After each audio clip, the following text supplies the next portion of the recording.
Okay, before we get into today's video, I need y'all's help with something real quick. My husband and I want to film together a video where we taste test y'all's favorite, we'll say like PUFA-free or seed oil-free snacks, like fun snacks. I'm talking like chips, crackers, I don't know, the kind of thing that you get at the store just for a special treat, but seed oil, PUFA-free. So please help us out with this. Comment down below your favorite snacks that fit the bill, and if you have any specifically from Trader Joe's, I think it could be fun to do like a Trader Joe's specific haul. So anyway, leave them down below and let's get into today's video. What's up, y'all? Hello and welcome back to my channel, or if it happens to be your first time here, welcome especially. I'm Sally. I am a nutritional therapy practitioner. I specialize in women's metabolic and hormone health. So that's a lot of words, but in short, I am a metabolic health nutritionist, and you guys seem to really like what I eat in a day videos, so I figured that I would just keep making them. And today I'm sharing just a day of nourishing meals. So first thing I do every day when I wake up is get a glass of filtered water.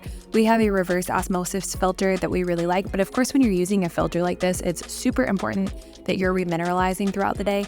I cannot stand the taste of salty water, so I'm always looking to just like add extra salt to my food or make little like more concentrated mineral drinks that I can just get down throughout the day.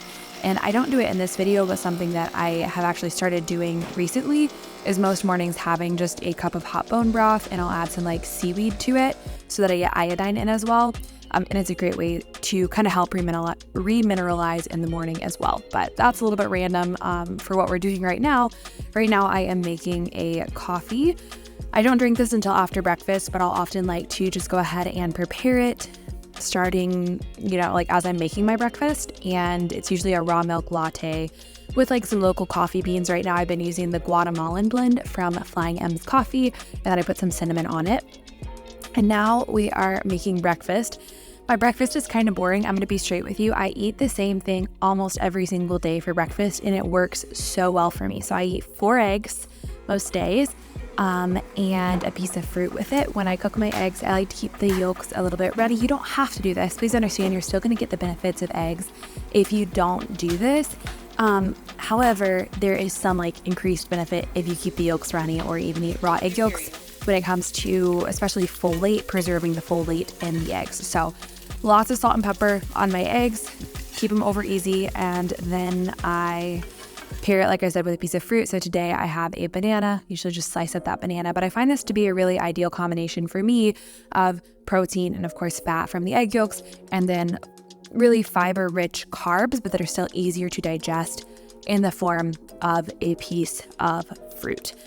After breakfast is when I drink my coffee. This makes sure that my cortisol stays regulated. And so I was just enjoying the sunlight, but I will usually drink it while I do my morning time or get to work, or both. It lasts me a little bit. So for lunch, we have leftovers just about every single day. We always make enough dinner to stretch for leftovers into the next day. And this was absolutely delicious. I had some stuffed peppers. They just had ground beef and seasoning in them with some of those like tomatoes with roasted chilies. And then I put some cheese on top. And then I had a cara, which one is it? Let me know. Had an orange with it. Again, just that combination of more like protein and fruit really does well for me. And I encourage a lot of my clients, just like when in doubt, if you don't know what to eat, grab a piece of fruit, grab a healthy serving of protein, and you're off to a really, really great start. So I enjoyed this lunch and of course enjoyed the sunshine. It is finally getting warm here, and I really do appreciate each and every season. Like I love that we live in a place where we have all 4, but I am so excited about springtime, and with springtime coming, with it warming up, I have been loving getting back into smoothies. These are a great way to get some extra fiber in, that again is still a little bit gentler on your belly, like in a easier to digest form than a bunch of grains, for instance.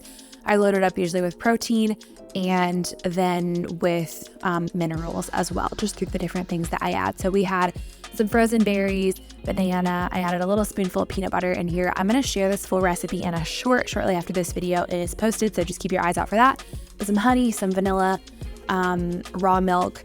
You can make it more protein rich by, using Greek yogurt, adding some collagen. I had it with some beef jerky, which I'll show you in a second. So I didn't do that today, but just blended it all up, and I enjoyed this while I was doing some gardening out front. I planted some poppies around my mailbox, and I'm really hoping they'll grow. So everyone pray for the poppies. But with this smoothie, or just we'll say like a few minutes afterwards, I had some beef jerky. This brand Archer is really high quality. It is quite expensive though. Another thing that I like to do, which I actually shared in last week's video, so I encourage you to check it out, is make my own beef jerky from scratch. It's super easy to do and super delicious and way cheaper. Okay, so now it's dinner time. We usually make dinner from scratch, but we actually had enough leftovers to eat them for dinner as well. And I cut up some leftover grass-fed steak. And with that grass-fed steak, I heated up some leftover rice and put some beans on the stove to cook. And I just made a very, very simple, like if you can even call it a burrito bowl with how simple it was, bowl of rice, beans, and this grass-fed steak. And then I topped it, as you'll see here in a minute, with a little bit of cheese. Obviously, it would be extra yummy if we loaded it up with some lettuce and tomatoes and all that stuff. Didn't have any of that on hand. And you know what? That's okay. It was still super nutritious, super delicious. And it kept my blood sugar regulated over the course of the night, which is really important when it comes to dinner. That's why we want to make sure, you're getting enough protein in your dinner as well, all over the course of the day, keeping that blood sugar regulated. It will affect your sleep. Okay, that's it for today. I hope you enjoy the video. Please don't forget to subscribe, and until next time, bye y'all.